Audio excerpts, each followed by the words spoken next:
Hey there, so you're thinking about making a move or relocating to Heber City, Utah, located just about 15 minutes south of Park City, Utah. Today, we're going to be hopping right into some of the advantages and some of the disadvantages that you can expect if you are thinking about making a move to Heber, and we're going to hop into it right now.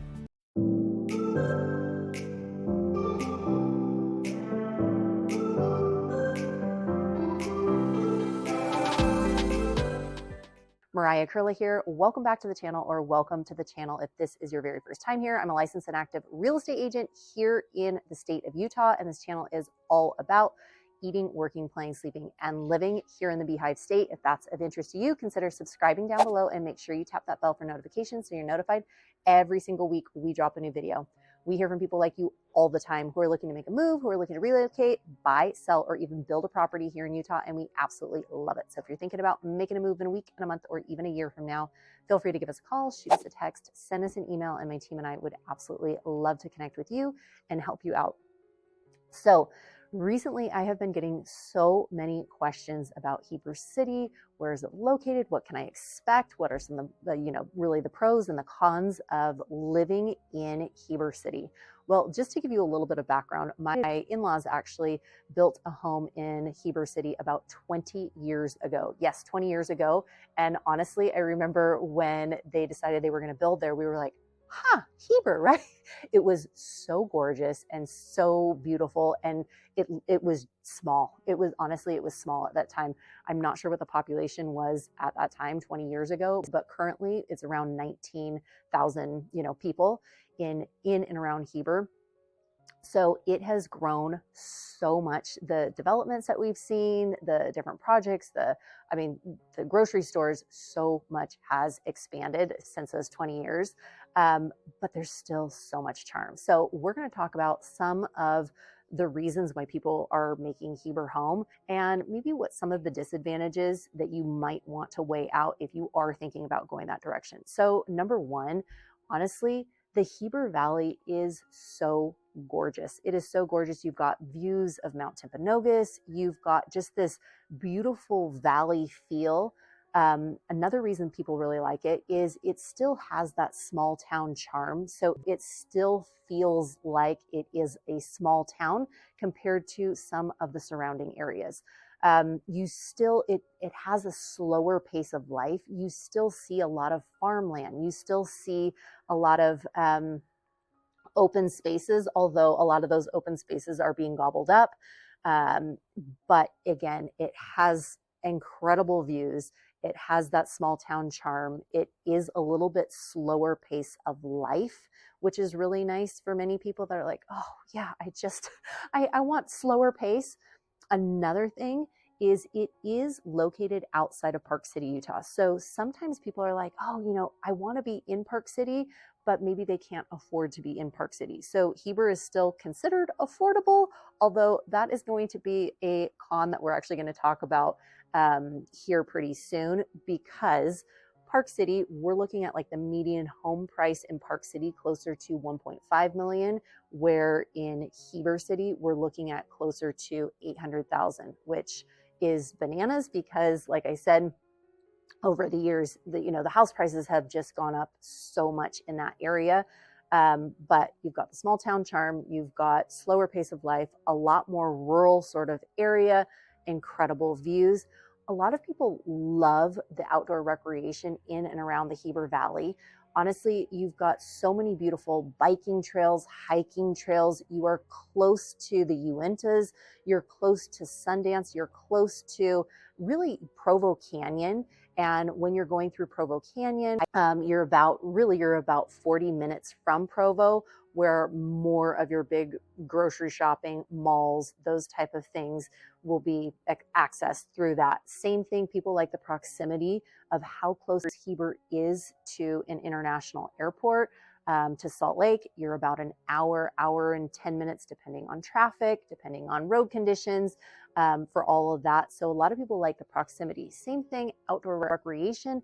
People love how close you are to Deer Creek Reservoir for all of your boating activities. Same thing with the Jordanelle Reservoir, lots in the way of that. There is a big equestrian sort of presence that's in and around Heber as well. So a lot of people, it's not uncommon for people to have horses on their property.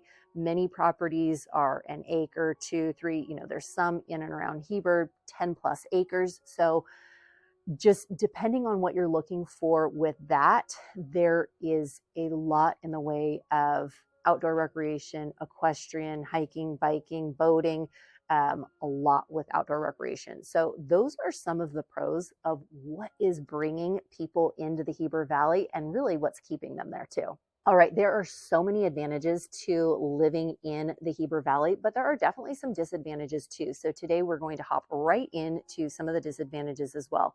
Number one, I actually briefly touched on this, and this is actually kind of a pro and a con. So just the affordability of living in Heber City has gone up so incredibly. It has gone up so much. Like I said, some people actually enjoy, being just outside of Park City, and they felt like, oh, I want to be in Park City, but the affordability in Park City, you're looking at closer to 1.5 million as the median home price, where in Heber and in the Heber Valley, you're looking at closer to 800,000. So again, that might push you out of the game and be a deal breaker. But just know that affordability has definitely gone up. Second one, shops, restaurants, and shopping is really another one. And this is what it's funny, because I talk to some people and they're like, I don't care about the shops and the restaurants and this and that. Then Heber might be a phenomenal fit for you. So for some people, the shops, the restaurants, the lack of shopping is a disadvantage for some people, because there is not, at the time that I'm shooting this video, there's currently not a Target. There is currently not some of these big, huge chain restaurants. There are a lot of smaller restaurants there. There are a lot of different cafes and mom and pop sort of shops that are in Heber City. Yes, now we have a Costa Vida and a Cafe Rio and Crumble Cookies and some of the places like that. But in terms of some of, bigger chain restaurants, we don't have that. Also, something that we don't have is something like a Costco or a Sam's Club or a Whole Foods. We do have a beautiful Smith's Marketplace, which is enormous and has so many incredible different options there. So again, depends on what you're looking for sure. Many people who are living in Heber City do end up having a commute, and sometimes those commutes are not awesome, especially during the winter time.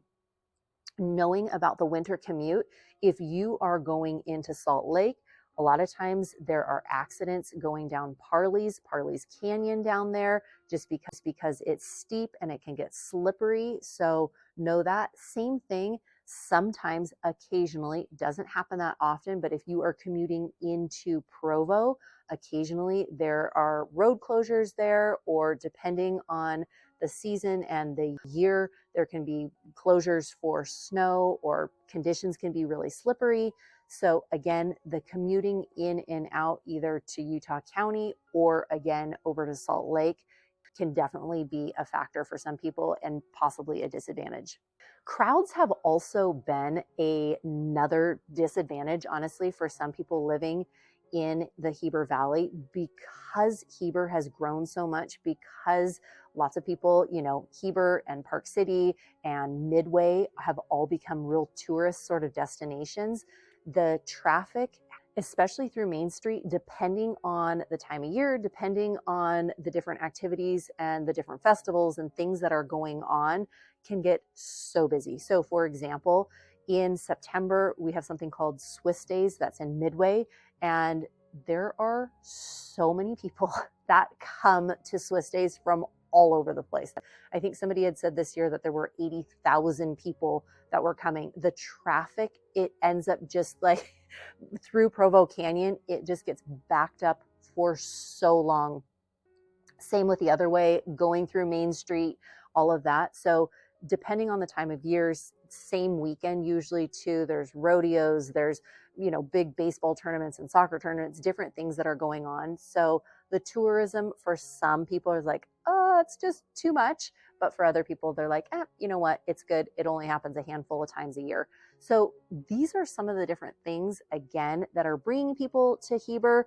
The beautiful scenery, the small town charm, the slower pace of life, the affordability compared to Park City, just all of the outdoor recreation that's in and around. But also some people are maybe not wanting to move to Heber simply because not as many larger shops, restaurants, dining in Heber City currently. There are plans for a lot more.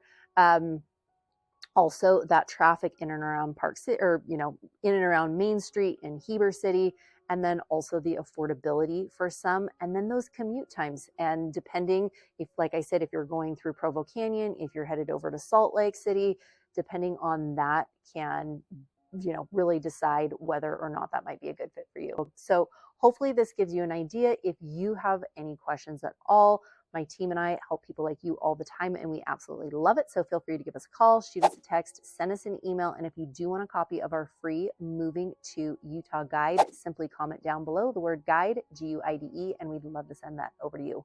Wishing you a fantastic rest of your day and week, and we'll chat with you soon. Take care and have a great one. Bye.